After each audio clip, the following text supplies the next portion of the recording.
The Pakistan Cricket Board have confirmed that the 2025 edition of the Pakistan Super League, which is their marquee premier domestic level, let's say T20 franchise tournament, will be taking place in a different window in that upcoming year, which makes sense when you consider that it normally takes place in the January-February window, and that can often be a troublesome time in most cases, and we'll get to why that is later on. But in this particular year, it's very obvious what the problem is.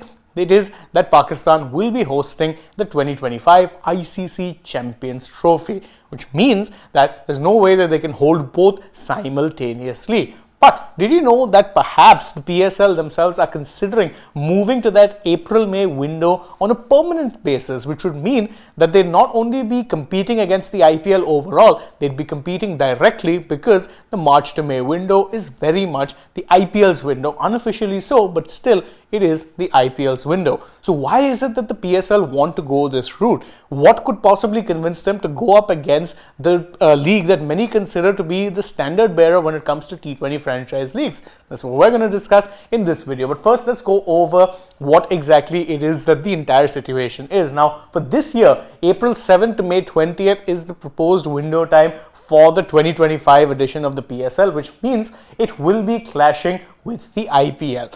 But as I mentioned, there is a chance that this could become a permanent shift for the PSL. So you'll be evading that February window and you will be moving straight to this particular window on a permanent basis.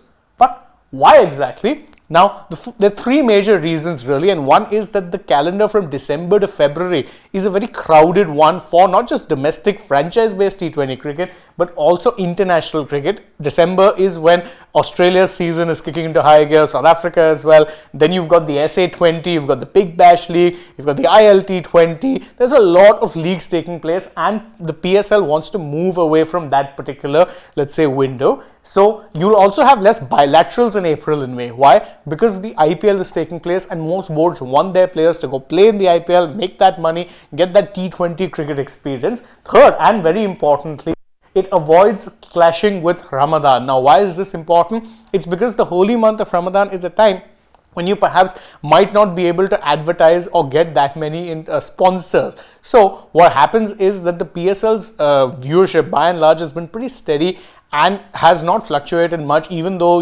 there's been an outflow of foreign talent. But the built-in fan bases do turn up, whether it be at the stadium or on the television ratings, and they might not be able to make as much money as they possibly could during the holy month, which means they're looking to move away from that window permanently. But again, despite the fact that reports are saying that the PSL believes it can coexist with the IPL and not compete against them, it still begs the question as to why you do that. But the PSL believes they have a few advantages up their sleeves, which could make them a viable alternative for players who miss out on IPL contracts or who want to play in the PSL.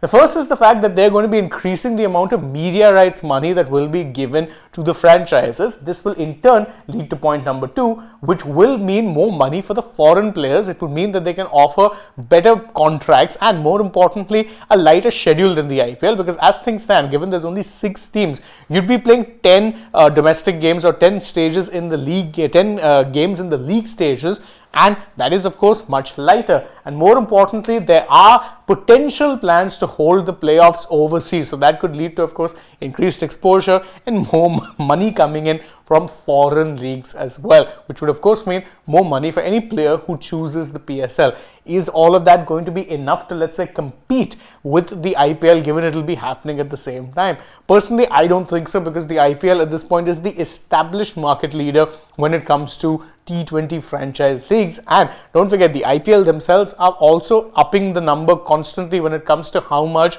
they are allowing teams to spend as part of the salary cap. And despite the fact that the PSL are also trying to get in a marquee signing sort of a situation whereby they can allow more funds to be spent outside of the salary cap on marquee players, it does seem unlikely that a lot of top players will look to play in the PSL over the IPL. The IPL, as I said, clear market advantage they have in that regard, and therefore perhaps might not be the wisest option, but it appears that the PCB and the PSL are seriously considering it. It's worth noting that the franchises as of now haven't signaled much, let's say, enthusiasm for this. They're believed to be split down the middle when it comes to either wanting it, not wanting it, or looking to see how things pan out. but it is a legitimate thing under consideration. What are your thoughts on it though? Do you think the PSL can coexist or even compete with the IPL? Who do you think would win that ratings battle or come out on top when it comes to attracting better players? You can let us know that in the comments below, and don't forget to like this video, share it with your friends, subscribe to the channel, tap that bell icon, follow us on social media. We're on Instagram, Twitter and Facebook. Don't forget to download the Sports app, and if you're already on the channel, go ahead, check out some other videos we've done as well. For now, from my side, it's goodbye.